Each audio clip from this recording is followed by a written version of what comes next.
سورہ آراف کا 14واں رکوع اور 9ویں پارے کا 4تھا رکوع، سورہ آراف کی آیت نمبر 109۔ قال الملأ من قوم فرعون ان هذا لساحر علیم۔ قوم فرعون کے سردار بولے یہ تو ایک علم والا جادوگر ہے، یعنی انہوں نے اپنی قوم کو مطمئن کرنے کے لیے کہا کہ اس نے تو جادو کے ذریعے نظر بندی کر دی ہے، اور لاٹھی عصا لوگوں کو اژدہا نظر آتا ہے، گندمی رنگ کا ہاتھ سورج سے زیادہ روشن معلوم ہونے لگا ہے، یہ سب نظر بندی ہے۔ یرید ان یخرجکم من ارضکم، تمہیں تمہارے ملک مصر سے نکالنا چاہتا ہے، فماذا تأمرون، تو تمہارا کیا مشورہ ہے؟ قوم کے سرداروں نے اپنی قوم کو متاثر کرنے کے لیے اور اس کو تسلی دینے کے لیے تاکہ قوم اسلام کی طرف نہ چلی جائے ایسی باتیں کہیں۔ بعض مفسرین نے فرمایا کہ فرعون نے یہ جو کہا تھا کہ میں ایمان لے آؤں گا، یہ اس نے بات دل سے کہی تھی، اس کا ارادہ تھا کہ میں ایمان لے آؤں، مگر اس وقت حامان اس کا وزیر موجود نہیں تھا۔ اس نے انتظار کیا کیونکہ یہ حامان وزیر کے مشورے کے بغیر کوئی کام نہیں کرتا تھا۔ حامان وزیر آیا اور اس نے اس سے مشورہ کیا اور کہا کہ دیکھو یہ بات ثابت ہو چکی ہے کہ موسیٰ علیہ السلام اللہ کے سچے نبی اور رسول ہیں، اور جو یہ باتیں لے کر آئے ہیں وہ حق ہے، اور ان کے معجزات بالکل واضح ہیں، لہذا اب ہمیں ایمان لے آنا چاہیے۔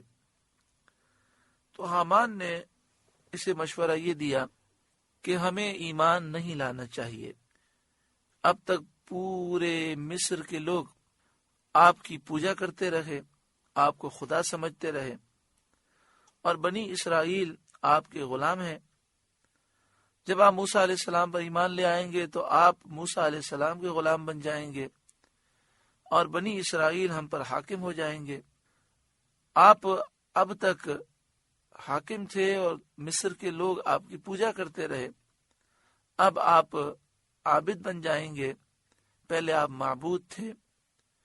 اس طرح کے مشورے حامان نے فرعون کو دیے۔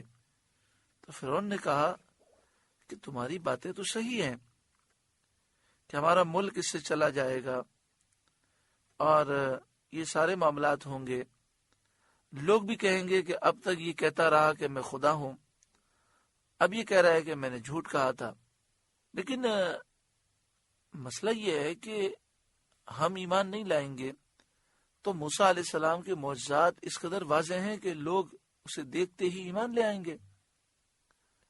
تو حامان نے کہا کہ ایک جھوٹا پروپیگنڈا کیا جائے اور شور مچایا جائے کہ یہ جادوگر ہیں، اور جادوگروں سے مقابلہ کرا دیا جائے۔ تو فرعون نے کہا کہ اگر جادوگروں سے مقابلہ کرایا گیا تو جادوگر ہار جائیں گے، موسیٰ علیہ السلام جیت جائیں گے، تو پھر بھی یہ بات ظاہر ہو جائے گی کہ موسیٰ علیہ السلام حق پر ہیں۔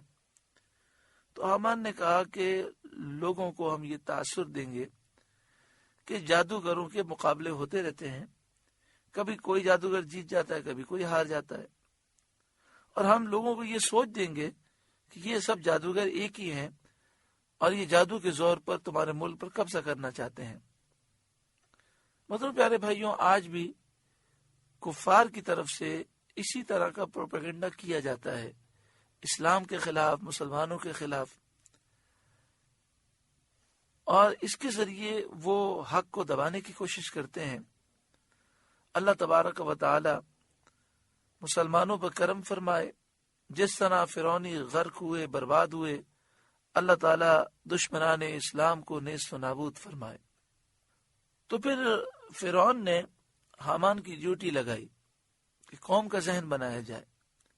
تو پھر قوم کے سردار وہ تیار کیے گئے اور انہوں نے درباریوں کے سامنے یہ مسئلہ اٹھایا کہ یہ تو ایک جادوگر ہے، یرید ان یخرجکم من ارضکم، تمہیں تمہارے ملک مصر سے نکالنا چاہتا ہے، فماذا تأمرون، تو تمہارا کیا مشورہ ہے؟ قالوا، وہ بولے، ارجہ واخاہ وارسل فی المدائن حاشرین، انہیں اور ان کے بھائی ہارون کو تو ٹھہرا دے، روک لے، اور شہروں میں لوگ جمع کرنے والے بھیج دے۔ یعنی لوگوں نے فرعون کو یہ مشورہ دیا کہ موسیٰ علیہ السلام اور حضرت ہارون علیہ السلام کو روک لے، اور پورے ملک کے تمام شہروں میں لوگ بھیج دیے جائیں جو ایسے جادوگروں کو ڈھونڈ کر آئیں جو جادو میں ماہر ہوں اور سب سے زیادہ فائق ہوں۔ چنانچہ لوگ روانہ ہوئے اور تمام شہروں میں تلاش کر کے وہ جادوگروں کو لے آئے۔ یأتوک بکل ساحر علیم، کہ ہر علم والے جادوگر کو تیرے پاس لے آئیں۔ یہ درباریوں نے مشورہ دیا فرعون کو۔ وجاء السحرة فرعون، اور جادوگر فرعون کے پاس آئے۔ قالوا، وہ بولے، ان لنا لاجرا ان كنا نحن الغالبین، کیا کچھ ہمیں انعام ملے گا اگر ہم غالب آئیں؟ کچھ ہمیں انعام ملے گا اگر ہم غالب آ جائیں؟ قال نعم، بولا ہاں، وَإِنَّكُمْ لَمِنَ الْمُقَرَّبِينَ، اور اس وقت تم مقرب ہو جاؤ گے، میرے خاص ہو جاؤ گے، تمہیں میرا قرب مل جائے گا اور تمہیں اتنا بلند و بالا درجہ نصیب ہوگا۔ جادوگروں نے کہا کہ ہم موسیٰ علیہ السلام کو دیکھنا چاہتے ہیں اس عالم میں جب وہ سو رہے ہوں۔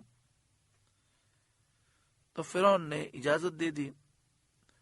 انہوں نے دیکھا کہ موسیٰ علیہ السلام ایک درخت کے نیچے آرام فرما رہے ہیں، اور آپ کا عصا ایک بہت بڑا اژدہا ہے جو آپ کے گرد وہ پہرا دے رہا ہے۔ جادوگروں نے آپس میں کہا کہ یہ جادوگر نہیں ہے بلکہ یہ اللہ کے نبی اور رسول ہیں، کیونکہ جادوگر کا جادو اس وقت کام نہیں کرتا جب جادوگر سو رہا ہو۔ انہوں نے فرعون سے کہا کہ ہمیں ان سے مقابلہ نہیں کرنا، یہ اللہ کے نبی اور رسول ہیں۔ فرعون نے لالچ بھی دی اور دھمکی بھی دی، تو اس وجہ سے یہ مجبور ہو گئے، کچھ دھمکی سے مروب ہوئے اور کچھ لالچ میں آئے۔ دل ان کا جانتا تھا کہ یہ اللہ کے سچے نبی ہیں، لیکن جب یہ حضرت موسیٰ علیہ السلام کے سامنے میدان میں جمع ہوئے تو 300 اونٹوں پر رسیاں اور لاٹھیاں لے کر آئے تھے۔ انہوں نے حضرت موسیٰ علیہ السلام کو جب سامنے دیکھا تو ان کی جرت نہ ہوئی کہ وہ بیعت بھی کریں یا اس طرح کی بات کہیں کہ اے موسیٰ ہم آج آپ کو شکست دیں گے۔ بس انہوں نے اتنا کہا، قالوا یا موسیٰ، بولے اے موسیٰ، اما ان تلقی و اما ان نکون نحن الملقین، اے موسیٰ یا تو آپ اپنا عصا ڈالیں یا ہم ڈالنے والے ہوں، ہم اپنی لاٹھیاں اور رسیاں ڈالیں اور جادو دکھائیں۔ جادوگروں نے حضرت موسیٰ علیہ السلام کا یہ ادب کیا کہ آپ کو مقدم کیا اور بغیر آپ کی اجازت کے اپنے عمل میں مشغول نہ ہوئے۔ اللہ تعالیٰ کی بارگاہ میں یہ ادب قبول ہو گیا، اور اس ادب کا عوض انہیں یہ ملا کہ اللہ تعالیٰ نے انہیں ایمان و ہدایت کے ساتھ مشرف کیا۔ قال القوا، موسیٰ علیہ السلام نے فرمایا تم ہی ڈالو۔ یہ حضرت موسیٰ علیہ السلام نے اس لیے فرمایا تھا کہ آپ ان کی کچھ بھی پرواہ نہ کرتے تھے، آپ کو کوئی خوف نہ تھا، آپ کو پورا اعتماد تھا کہ میرے معجزے کے سامنے جادو ناکام ہوگا اور مغلوب ہوگا۔ فلما القوا، جب انہوں نے ڈالا، بس جب انہوں نے جادو کی ساری چیزیں ڈالیں، سحروا اعین الناس واسترهبوهم وجاءوا بسحر عظیم، لوگوں کی نگاہوں پر جادو کر دیا اور انہیں ڈرا دیا اور بڑا جادو لائے۔ انہوں نے اپنا سامان، بڑے بڑے رسے اور لکڑیاں ڈالیں، وہ سانپ نظر آنے لگے اور میدان ان سے بھرا معلوم ہونے لگا، اور ایسا جادو کیا کہ لوگ یہ سمجھنے لگے کہ یہ سانپ ہیں جو میدان میں دوڑ رہے ہیں۔ خوف لوگوں پہ طاری ہوا، لوگ بھاگنے لگے۔ وَأَوْحَيْنَا إِلَى مُوسَىٰ أَنْ أَلْقِ عَصَاكَ، اور ہم نے موسیٰ کو وحی فرمائی کہ اپنا عصا ڈال دے۔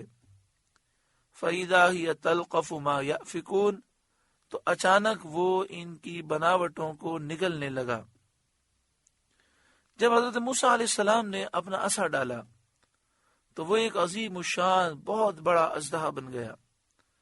حضرت ابن زید کا قول ہے کہ یہ واقعہ اسکندریہ میں ہوا تھا، اور حضرت موسیٰ علیہ السلام کے اژدہے کی دم سمندر کے پار پہنچ گئی تھی، یعنی آپ کا اژدہا اتنا بڑا تھا کہ اس کی دم پورے سمندر کو کراس کر کے سمندر کے پار تھی، اور وہ جادوگروں کی سحر کاریوں کو، جادو کی بناوٹوں کو ایک ایک کر کے نگل گیا، اور تمام رسے، تمام لکڑیاں جو انہوں نے جمع کی تھیں، جو 300 اونٹوں پر وہ لاد کے لائے تھے، سب کا خاتمہ کر دیا۔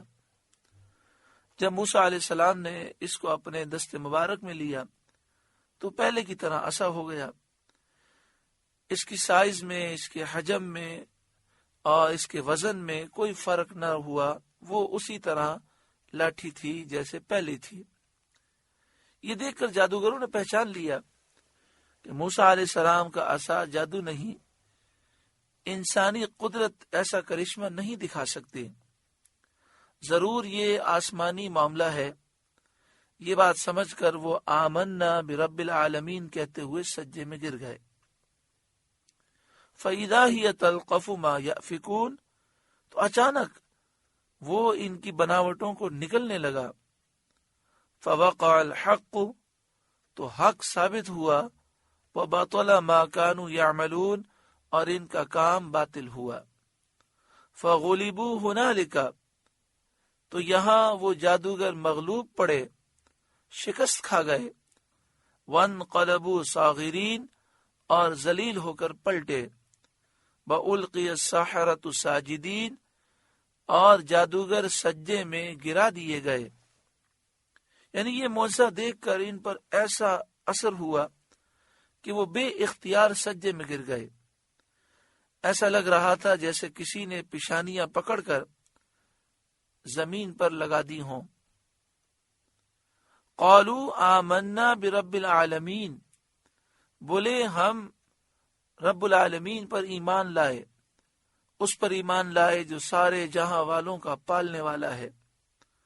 رب موسیٰ و ہارون، جو موسیٰ اور ہارون کا رب ہے۔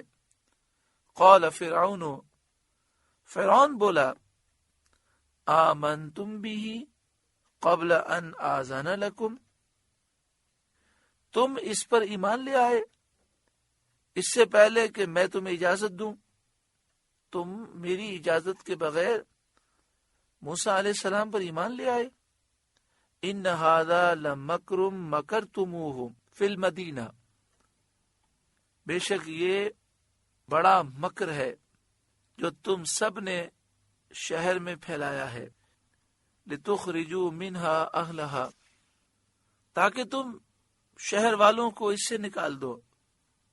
یعنی تم جادوگروں نے اور موسیٰ علیہ السلام نے سب نے مل کر پورے شہر میں یہ مکر و فریب پھیلایا ہے تاکہ تم یہاں کے لوگوں کو یہاں سے نکال دو اور یہاں پر تم قبضہ کر لو۔ فَسَوْفَ تَعْلَمُونَ، تو اب تم جان جاؤ گے کہ میں تمہارے ساتھ کس طرح پیش آتا ہوں اور تمہیں میں کیا سزا دوں گا۔ لَأُقَطِّعَنَّ أَيْدِيَكُمْ، قسم ہے کہ میں تمہارے ایک طرف کے ہاتھ کو کاٹوں گا، وَأَرْجُلَكُمْ مِنْ خِلَافٍ، اور دوسری طرف کے پاؤں کاٹوں گا، ثُمَّ لَأُصَلِّبَنَّكُمْ أَجْمَعِينَ، پھر تم سب کو سولی دوں گا۔ حضرت عبداللہ بن عباس رضی اللہ تعالی عنہما نے فرمایا کہ دنیا میں سب سے پہلے سولی دینے والا فرعون ہے، سب سے پہلے ہاتھ پاؤں کاٹنے والا بھی فرعون ہے، اسی طرح لوگوں کے جسموں میں کیل گاڑنے والا بھی سب سے پہلے فرعون ہے۔ فرعون کی اس گفتگو پر جادوگروں نے یہ جواب دیا، قالو، وہ بولے، انا الی ربنا منقلبون، ہم اپنے رب کی طرف پھرنے والے ہیں۔ جب ہمیں اللہ کے حضور جانا ہے تو ہمیں موت کا کیا غم، کیونکہ جب ہم مر جائیں گے تو ہماری رب سے ملاقات ہوگی اور رب کی رحمت ہمیں نصیب ہوگی۔ جب سب کو اسی کی طرف جانا ہے تو وہ خود ہمارے اور تیرے درمیان فیصلہ فرما دے گا۔ وَمَا تَنْقِمُ مِنَّا إِلَّا أَنْ آمَنَّا بِآيَاتِ رَبِّنَا لَمَّا جَاءَتْنَا، اور تجھے ہمارا کیا برا لگا، یہی نہ کہ ہم اپنے رب کی نشانیوں پر ایمان لائے جب وہ ہمارے پاس آ گئیں۔ جب ہمارے پاس رب کی نشانیاں آئیں تو ہم ایمان لے آئے، یہی بات تو تجھے بری لگی۔ ربنا افرغ علینا صبرا، اے ہمارے رب ہم پر صبر انڈیل دے، یعنی ہم کو صبر کامل اور تام عطا فرما، اور اس کثرت سے عطا فرما جیسے پانی کسی کے اوپر انڈیل دیا جاتا ہے، تو اس طرح ہمیں کثرت سے صبر کامل تام عطا فرما۔ وَتَوَفَّنَا مُسْلِمِينَ، اور ہمیں مسلمان اٹھا، ہمیں صبر عطا فرما، اس اسلام پر ہم قائم و دائم رہیں، اور جب ہماری روح نکلے تو ہم مسلمان ہوں۔ حضرت عبداللہ بن عباس رضی اللہ تعالی عنہما نے فرمایا، یہ لوگ دن کے اول وقت میں جادوگر تھے، مقابلہ شروع ہونے سے پہلے جادوگر تھے، پھر مقابلہ شروع ہوا، پھر وہ شکست کھا گئے، پھر وہ ایمان لائے، اور جب دن مکمل ہوا تو اسی روز آخر وقت میں وہ شہید ہو گئے۔ اللہ تعالیٰ کتنا کریم ہے، اور جب وہ ہدایت دیتا ہے تو کیسے دل کی دنیا بدل جاتی ہے۔ اللہ تعالیٰ ہمیں بھی اچھا خاتمہ نصیب فرمائے، شوق شہادت نصیب فرمائے، جذبہ جہاد نصیب فرمائے۔ جب ہم اس دنیا سے جائیں اللہ ہمیں ایمان کی سلامتی کے ساتھ دنیا سے رخصت ہونا نصیب فرمائے۔ فرعون نے ان جادوگروں کو جو کہ اب مومن ہو چکے تھے، ان کو اس طرح سزا دی کہ ان کا سیدھا ہاتھ کندھے تک کاٹ دیا اور ان کا الٹا پاؤں اوپر رانوں تک کاٹ دیا، اور پھر انہیں درخت کے تنے پر اس طرح لٹکا دیا کہ بڑے بڑے کیل ان کے جسم کے ذریعے درخت میں گاڑ دیے، پورے جسم سے خون بہ رہا تھا۔ لیکن یہ صابرین جو اس موقع پر دعا کر رہے تھے کہ اے اللہ صبر کو ہنڈیل دے، اللہ نے انہیں صبر عطا فرمایا اور وہ اسلام پر مضبوط رہے، اور یہ تکلیفیں انہیں اسلام سے نہ روک سکیں۔ اللہ رب العالمین ان کے صدقے میں ہماری بخشش و مغفرت فرمائے۔ شہادت کا اعلیٰ رتبہ انہوں نے پایا۔ محترم پیارے بھائیوں، یہ واقعہ ہمیں درس یہ دیتا ہے کہ جب اسلام پر ہم ثابت ہیں، قائم ہیں، اگر اس وجہ سے ہم پر کوئی تکلیفیں آئیں یا کفار کی طرف سے ظلم ہو تو ہمیں اسلام نہیں چھوڑنا چاہیے، حق کا دامن تھام کے رکھنا چاہیے، دین پر عمل کرنا چاہیے۔ اگر اس راہ میں جان بھی چلی جائے تو یہ شہادت عظمیٰ ہے۔ اللہ رب العالمین ہر مسلمان کو خاتمہ بالایمان نصیب فرمائے۔ سورۃ الاعراف کا 14واں رکوع مکمل ہوا۔ اللہ تعالیٰ اس رکوع کے نور سے ہمارے قلوب کو روشن اور منور فرمائے۔